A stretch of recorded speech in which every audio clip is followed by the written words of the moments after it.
Good morning class. तो आज का हमारा ये फोर्थ लेक्चर है। इसमें हम लोग जैन धर्म के बारे में देखेंगे। जैन धर्म इसमें हम कंप्लीट करेंगे। तो हम लोग करते हैं, शुरू करते हैं। जैन धर्म, जैन धर्म जो था इसका जो प्रमुख बिंदु है, प्रमुख जो उद्देश्य था वो क्या है? अहिंसा। अहिंसा नहीं करना है, अहिंसा नहीं करना है।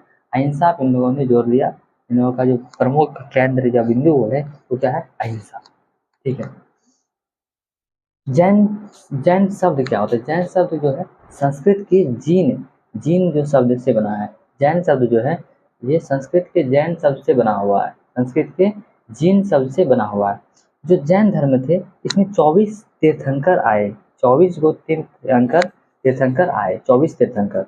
तो पहले जो तीर्थंकर थे वही संस्थापक थे। तो कौन थे? ऋषभदेव। ऋषभदेव जो थे पहले प्रथम तीर्थंकर थे और यही संस्थापक थे। ऋषभदेव कौन थे? प्रथम ऋषभदेव संस्थापक थे और ये प्रथम तीर्थंकर थे। इनका जो चिन्ह था क्या था? बैल। बैल जो था इनका चिन्ह था। अगर ऋषभदेव का जो संस्थापक थे, ऋषभदेव का अगर चिन्ह पूछेगा तो बैल का चिन्ह है। ठीक है, तो ये हो गया। अब 22वें तीर्थंकर कौन है? अरस्टिनोमी। अरस्टिनोमी जो है 22वें तीर्थंकर है। ठीक है, इसके बाद 23वें जो है पार्श्वनाथ। 23वें देखिए, 3 इंपॉर्टेंट है। प्रथम ऋषभदेव, 23वें पार्श्वनाथ, 24वें महावीर स्वामी। 3 ही इंपॉर्टेंट है। ठीक है, तो 23वें कौन है? पार्श्वनाथ। पार्श्वनाथ जो थे, पार्श्वनाथ जो इनका जो चिन्ह था वो क्या था? सर्प। इनका जो चिन्ह था सर्प था। और ऋषभदेव का बैल। अब इन जो पार्श्वनाथ इनको जो ज्ञान की जो प्राप्ति हुई कहाँ हुआ? संवेद शिखर, जो झारखंड का जो पारसनाथ की चोटी जो है, पारसनाथ की जो चोटी पे से संवेद शिखर है, वहाँ पे इन्हें ज्ञान की प्राप्ति हुई। पारसनाथ को ज्ञान की प्राप्ति कहाँ हुई? पारसनाथ पार्श्वनाथ को जैसे पार्श्वनाथ की चोटी, पार्श्वनाथ की चोटी, पारसनाथ की चोटी पे संवेद शिखर हर पे इन्हें ज्ञान की प्राप्ति हुई। ये कहाँ है? झारखंड में है। देखो, इन्होंने चार वाक्य बोला, इन्होंने 4 चीज दिया, 4 चीज पे जोर दिया। तो इन्होंने 4, इनका जो वाणी था क्या था कि झूठ नहीं बोलना है, झूठ नहीं बोलना है, धन संग्रह नहीं करना है, चोरी नहीं करना, अहिंसा नहीं करना। इन्होंने 4 मुख्य बातों को ध्यान जो का उद्देश्य था क्या था? झूठ नहीं बोलना है, धन संग्रह नहीं करना है, चोरी नहीं करना है, अहिंसा नहीं करना है। इनके 4 बिंदु क्या है? इनके 4 वचन जो हो सकते हैं, 4 वाणी क्या था? झूठ नहीं बोलना है, धन संग्रह नहीं करना है, चोरी नहीं करना, अहिंसा नहीं करना है। ये हो गया। अब चलते हैं 24वें तीर्थंकर। 24वें तीर्थंकर कौन है? हमारे महावीर स्वामी। 24वें तीर्थंकर कौन है? महावीर स्वामी। जो महावीर स्वामी थे इन्हें वास्तविक संस्थापक कहा जाता है। अगर ऐसे पूछेगा कि जैन धर्म का संस्थापक, तो हो जाएगा ऋषभदेव। अगर वास्तविक संस्थापक बोलेगा तो हो जाएगा महावीर स्वामी। महावीर स्वामी कौन हो गए? वास्तविक संस्थापक। तो महावीर स्वामी जो थे, इन्होंने जो पार्श्वनाथ ने 4 चीज दिया, झूठ नहीं बोलना, धन संग्रह नहीं करना, चोरी नहीं करना, अहिंसा नहीं करना। महावीर स्वामी ने क्या किया? इन चारों को तो रखा, इनमें एक और चीज जोड़ दिया, ब्रह्मचर्य। ब्रह्मचर्य को इन्होंने जोड़ दिया। तो इन्होंने कितना? 5 हो गया। कितने हो गया? 5। 5 इनके जो वाक्य हो गए 5 है। तो 5 हो गए। तो 5 में क्या है? ब्रह्मचर्य। इन्होंने किस चीज पे जोड़ दिया? ब्रह्मचर्य पे। क्या था? 5 में क्या क्या हो गया? पहला हो गया झूठ नहीं बोलना, दूसरा धन संग्रह नहीं करना, तीसरा चोरी नहीं करना, चौथा अहिंसा नहीं करना, 5वां क्या हो गया? ब्रह्मचर्य। तो परसों ने 4, अब महावीर स्वामी ने 5 बचाएंगे, 5। तो जो महावीर स्वामी थे इनका जो चिन्ह था वो क्या था? सिंह। इनका चिन्ह क्या था? सिंह था। अब देखिए, ऋषभदेव इनका चिन्ह बैल, इनका चिन्ह क्या था? बैल। और जो पारसनाथ थे इनका जो चिन्ह था सर्प था। महावीर स्वामी इनका जो था सिंह था। महावीर स्वामी सिंह। ठीक है, ये हो गया। अब देखिए, ऋषभदेव वास्तविक संस्थापक। जो देखिए जैन धर्म, इसका जो मुख्य जो केंद्र बिंदु बोल सकते हैं अहिंसा। जैन शब्द कहाँ? संस्कृत के जीन शब्द से आया है। ये हो गया। प्रथम तीर्थंकर कौन है? ऋषभदेव है, ये संस्थापक है। इनका चिन्ह बैल है। 22वें अरस्टिनोमी, 23वें हो गया पारसनाथ। इन्होंने ज्ञान की प्राप्ति कहाँ हुआ? पारसनाथ के संदेश शिखर झारखंड में हुआ। इन्होंने चार चीज पे जोर दिया, क्या क्या? झूठ नहीं बोलना, संग्रह नहीं करना, चोरी नहीं करना, अहिंसा नहीं करना। इनका जो चिन्ह था सर्प था। ठीक है, अब आते 24वें महावीर स्वामी। महावीर स्वामी को वास्तविक संस्थापक कहते हैं। और इन्होंने 5 चीज पे जोर दिया, क्या? झूठ नहीं बोलना, धन संग्रह नहीं करना, चोरी नहीं करना, अहिंसा नहीं करना। ये चारों तो हो गया पार्श्वनाथ का। इन्होंने एक चीज क्या जोड़ा? ब्रह्मचर्य। 5 हो गया, ब्रह्मचर्य हो गया। इनका जो ये 5 हो गया। अब इनका चिन्ह क्या था, सिंह, सिंह इनका तो शेर इनका जो हो गया इनका चिन्ह था, ठीक है।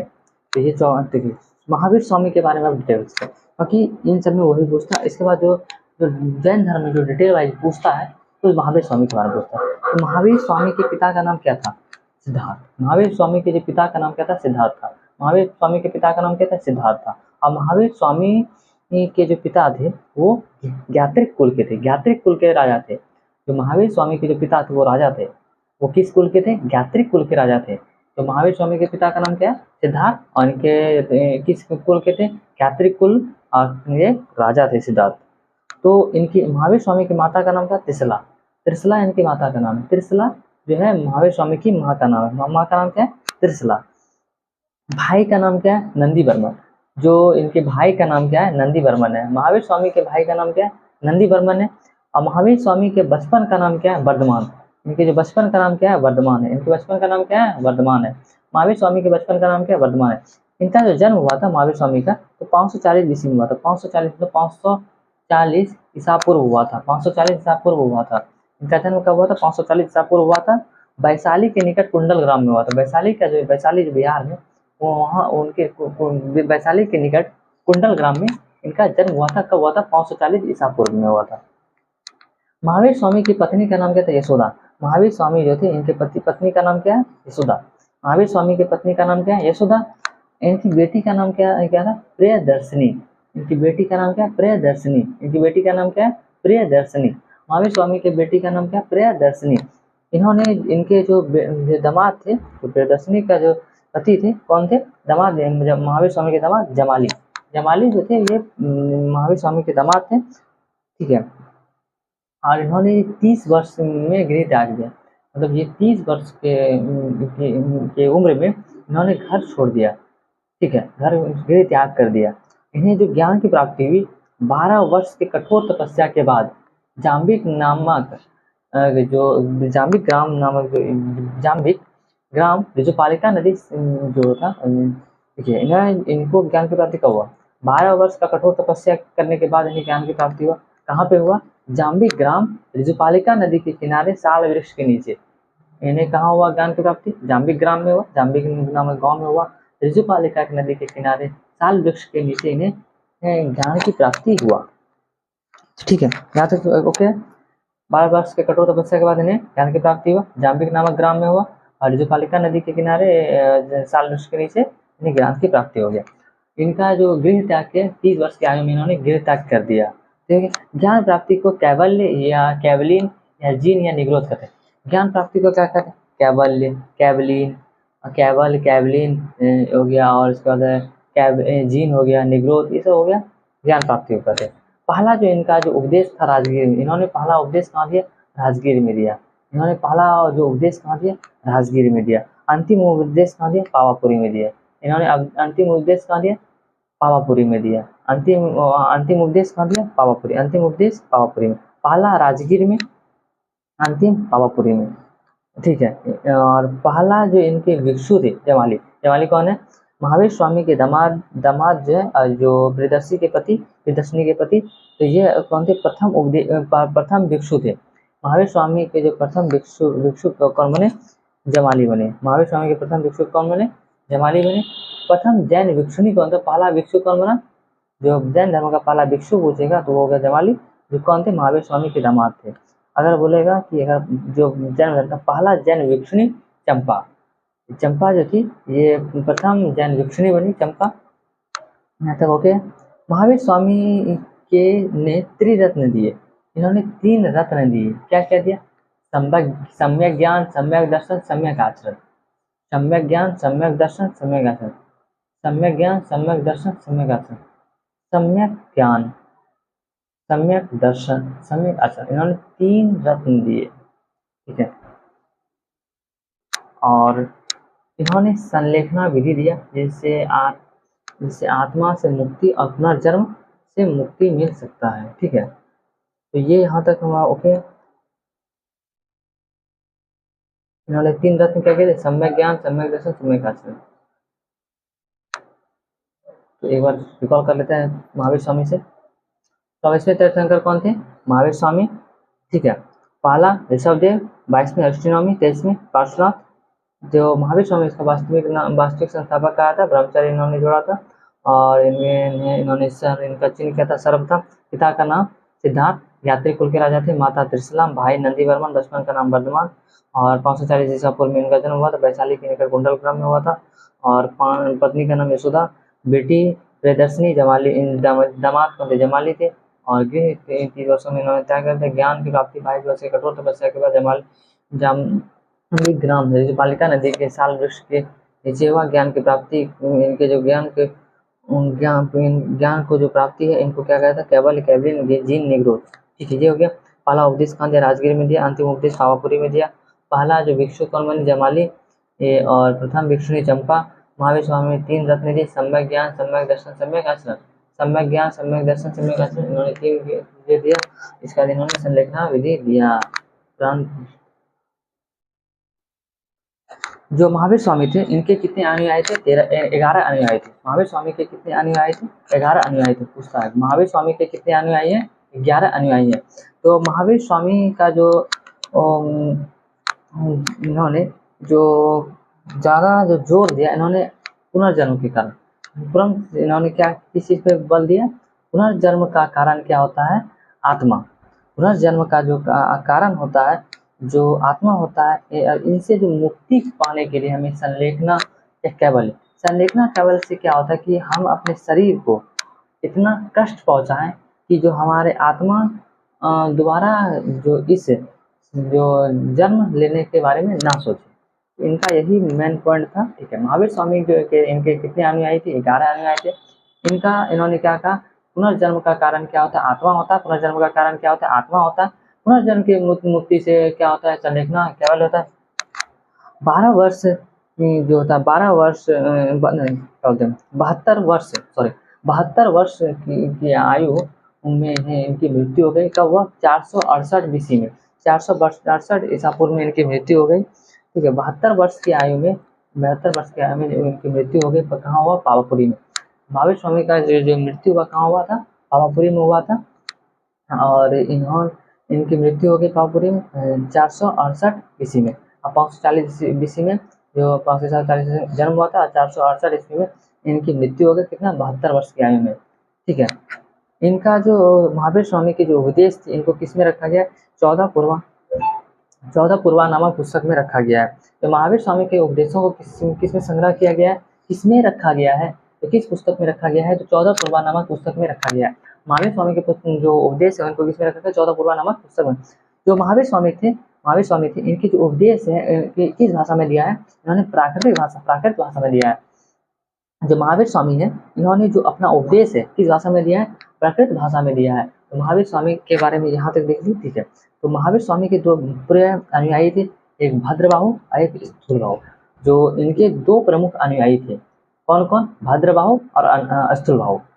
11 अनुयायी थे ना, तो इनके अनुयायी कितने थे, 11। इनमें 2 प्रमुख थे, भद्रबाहु और स्थूलबाहु। ठीक है, इनके बाद जो जैन धर्म इन्हीं दोनों ने चलाया। ठीक है, तो महावीर स्वामी जो थे, इनका जो इन्होंने किससे जो बल दिया, पुनर्जन्म का कारण आत्मा होता है।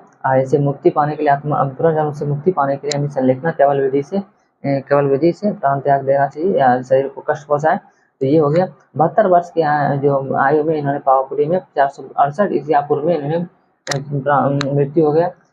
और उपदेश को इसमें रखा गया, 14 पूर्वा नामक पुस्तक में रखा गया है। और उपदेश को किस भाषा में इन्होंने दिया था, प्राकृत भाषा में दिया है। तो यहाँ तक हो गया। अब इसके बाद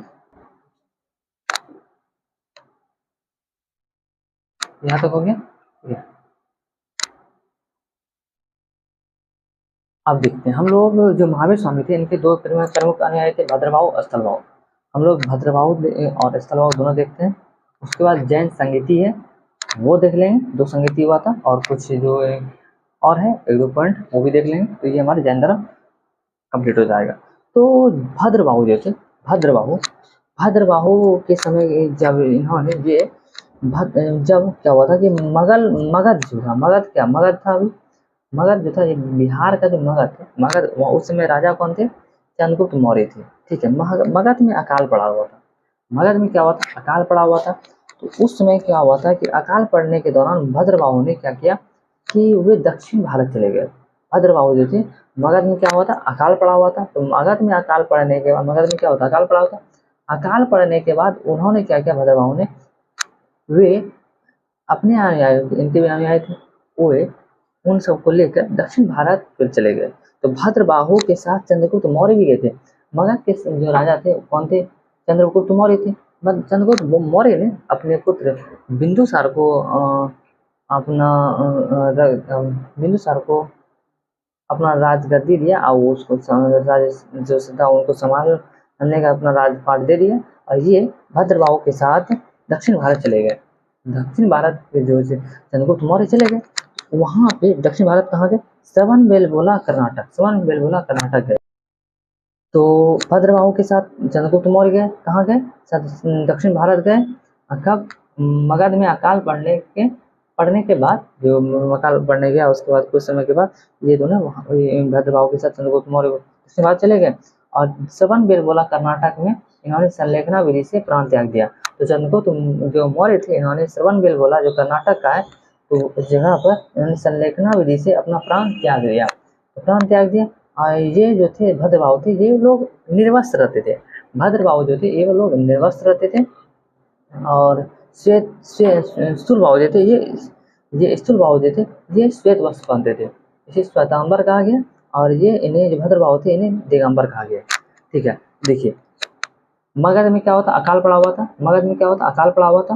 तो भद्रबाहु अकाल पड़ने के कुछ समय के बाद दक्षिण भारत चले गए। और स्थूलबाहु जो थे वे मगध में ही रुके रहे। दो अनुयायी थे, कौन, महावीर स्वामी के, भद्रबाहु, स्थूलबाहु। भद्रबाहु जो थे ये अकाल पड़ने के कुछ समय के बाद ये दक्षिण भारत चले गए। स्थूलबाहु जो थे वे वहीं रुके और वहीं के जो लोग थे, जो वहाँ के निवासी थे, उन लोगों का जो स्थूलबाहु ने मदद किया। तो वहाँ पे वो स्थूलबाहु रुके हुए। भद्रबाहु दक्षिण भारत चले गए। दक्षिण भारत भद्रबाहु के साथ चंद्रगुप्त मौर्य भी दक्षिण भारत चले गए साथ में। और श्रवणबेलगोला में जाके चंद्रगुप्त मौर्य ने संलेखना से प्राण त्याग दिया। और ये जो भद्रबाहु थे निर्वस्त्र रहते थे, इन्हें दिगंबर कहा जाता था, दिगंबर कहा जाता था। और श्वेत जो स्थूलबाहु श्वेत वस्त्र पहनते थे, श्वेतांबर। ये भद्रबाहु स्थूल जो निर्वस्त्र रहते थे, दिगंबर कहा गया। तो ये यहाँ तक ये हो गया। अब देखते हैं हम लोग जैन संगीति। जैन संगीति जो था, पहला जैन संगीति, द्वितीय जैन संगीति। पहला जो जैन संगीति हुआ था 300 BC पहले, 300 साल पहले, 300 ईसा पूर्व पहले हुआ था। 300 ईसा पूर्व जो है कहाँ हुआ था, पाटलिपुत्र में हुआ था। 300 ईसा पूर्व जो हुआ कहाँ हुआ था, पाटलिपुत्र में हुआ था पहला जैन संगीति। और इनकी जो अध्यक्षता किसने किया था, स्थूलबाहु ने किया था। जो पाटलिपुत्र में जो हुआ था 300 ईसा पूर्व पहले पहला बौद्ध संगीति, इसकी अध्यक्षता किसने किया था, स्थूलबाहु ने किया था। जो द्वितीय बौद्ध संगीति हुआ था वो कहाँ हुआ था, 600 ईसा पूर्व में हुआ था, बल्लावी गुजरात में हुआ था। कहाँ हुआ था, बल्लावी गुजरात में हुआ था। कहाँ हुआ था, बल्लावी गुजरात में हुआ था। द्वितीय जो जैन संगीति हुआ था वो कहाँ हुआ था, बल्लावी गुजरात में हुआ था, 600 ईस्वी में हुआ था। मतलब 900 साल का डिफरेंस है। मतलब देखिए 300 साल ईसा पूर्व इधर हो गया 300 साल, और ईसा ईस्वी से 600 साल, 6 से 900 साल, मतलब 900 साल के बाद बल्लावी गुजरात में द्वितीय जैन संगीति हुआ। इसकी अध्यक्षता देवादी श्रमा श्रवण ने किया था। देवादी श्रमा श्रवण ने किया था इसकी अध्यक्षता। प्रथम जैन संगीति का जो अध्यक्षता स्थूलबाहु ने किया था, और द्वितीय का क्या था, देवादी श्रवण श्रवण ने किया था। तो जो पहला जो बौद्ध संगीति था, इसमें जो इस संगीति में भद्रबाहु ने 12 अंग की रचना किया था। जो प्रथम जो जैन संगीति हुआ था, इसमें भद्रबाहु द्वारा 12 अंग की रचना किया गया। 12 अंग की रचना किया है किसने, भद्रबाहु ने किया। और जो द्वितीय जो जैन संगीति, इसमें 12 उपांग की चर्चा हुआ है, 12 उपांग की रचना हुआ है। पहला में क्या हुआ है, बौद्ध संगीति में 12 अंग की रचना, अ से अंग पहला हो गया, और ऊ से हो गया, बाद में उपांग, 12 उपांग की रचना बाद में हुआ था, मतलब द्वितीय जैन संगीति हुआ था। और किसके द्वारा था, भद्रबाहु के द्वारा हुआ था। जी हम लोगों ने देख लिया जैन संगीति। प्रथम जो हुआ था 300 ईसा पूर्व पहले पाटलिपुत्र में, द्वितीय हुआ था 600 ईस्वी में बल्लावी गुजरात में। इसके स्थूलबाहु ने द्वितीय का किसने, देवादी श्रवण ने किया था। इस संगीति में भद्रबाहु ने 12 उपांग की रचना किया, और द्वितीय बौद्ध संगीति में 12 उपांग की रचना हुआ है। अब कुछ मेन टॉपिक्स है, इस देख लेते हैं। जैसे माउंट आबू का माउंट आबू का दिलवाड़ा का जो जैन मंदिर है, दिलवाड़ा का जो जैन मंदिर है, इसको किसने बनवाया था? विमल शाह के सामंत वस्तुपाल और तेजपाल ने बनाया था। वस्तुपाल और तेजपाल ने जो दिलवाड़ा का जैन मंदिर अब माउंट आबू पहाड़ी पर जो राजस्थान में दिलवाड़ा का जो जैन मंदिर है, इसे बनाया था विमल शाह के सामंत वस्तुपाल और तेजपाल। ये बहुत इंपॉर्टेंट है, ये बहुत बार पूछा गया है, अभी आई है, ठीक है। और जो खजुराहो जो है, खजुराहो का जो जैन मंदिर है, वो किसने जो इसे बाहुबली गोमेश्वर का जो मंदिर, बाहुबली का जो मंदिर बोला था खजुराहो का, इसे किसी में चंदेल शासकों ने बनवाया था। चंदेल शासकों ने खजुराहो का जैन मंदिर बनवाया था, ये मध्य प्रदेश में है, ठीक है। तो यहाँ ये हो गया। और दिलवाड़ा का जैन मंदिर वस्तुपाल के विमल शाह के सामंत वस्तुपाल और तेजपाल ने बनाया था। ये कहाँ है दिलवाड़ा का जैन मंदिर? माउंट आबू पहाड़ी, राजस्थान, माउंट आबू पहाड़ी पर है। और ये खजुराहो का हो गया, खजुराहो का किसने बनवाया था? चंदेल शासकों ने मिला था। अब ये बाहुबली का मंदिर है, बोलते हैं गोमतेश्वर का मंदिर, गोमतेश्वर की एक मूर्ति है। अब गोमतेश्वर का जो जो जैन मंदिर है, गोमतेश्वर का जैन मंदिर ये चामुर शासकों ने बनाया था। गोमतेश्वर का जो मंदिर है, ये चामुर शासकों ने बनाया था। गोमतेश्वर का मंदिर चामुर शासकों ने, और दिलवाड़ा का जैन मंदिर जो विमल शाह के समय वस्तुपाल और तेजपाल, खजुराहो का चंदेल शासकों ने, और गोमतेश्वर का चामुर शासकों ने। यहाँ पे क्या है? बाहुबली का मंदिर है। यहाँ का बाहुबली का मंदिर, गोमतेश्वर का जैन मंदिर, यहाँ पे ये तीनों जगह पे जो मंदिर है, जैन मंदिर है, ये तीनों देख लिए। और इसके बाद हम लोग खजुराहो, खजुराहो नोट में एक चीज़ है, खजुराहो, खजुराहो जो है जैन और हिंदू, हिंदू और जैन का पवित्र स्थल है। खजुराहो जो है हिंदू का भी पवित्र स्थल है और जैन का भी पवित्र स्थल है। और अगर पूछेगा आपको क्वेश्चन में कि हिंदू, जैन और बौद्ध तीनों का पवित्र स्थल पूछेगा तो अजंता हो जाएगा। अजंता की जो गुफाएं हैं वहाँ जो है हिंदू, जैन, बौद्ध तीनों का पवित्र स्थल है। और खजुराहो जो है हिंदू और जैन का पवित्र स्थल है। तो ये हमारा जो आज का जैन टॉपिक है, जैन धर्म का जो टॉपिक है, ये पूरा हुआ। इसके बाद हम लोग नेक्स्ट जो वीडियो है इसमें हम लोग बौद्ध धर्म देख लेंगे। तो बौद्ध धर्म, हाँ, फर्स्ट लेक्चर में बौद्ध धर्म कंप्लीट हो जाए, उसके बाद नेक्स्ट टॉपिक उसके बाद देखेंगे। चलिए, थैंक्स फॉर वॉचिंग, जय हिंद।